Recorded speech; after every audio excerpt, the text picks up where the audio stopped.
गीता महात्म्या गीताशास्त्रम् इदं पुण्यं या पठेत् प्रयता पुमान् विष्णुपदम् अवाप्नोति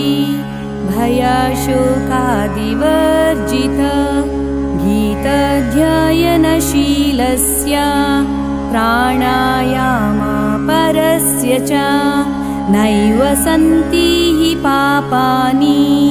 पूर्वजन्मा कृतानि च मलनिर्मोचनं पुंसा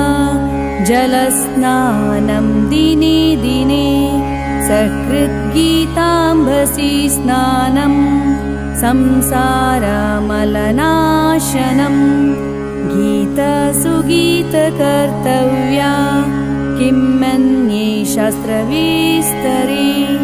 या स्वयं पद्मनाभस्य मुखपद्मादिनिःसृता भारतामृता सर्वस्वं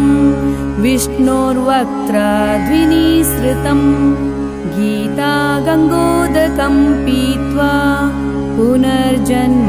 न विद्यते सर्वोपनिषदो गावो दुग्धा गोपालनन्दना पार्थो वत्स सुधीर्भोक्ता दुग्धं गीतामृतं महत्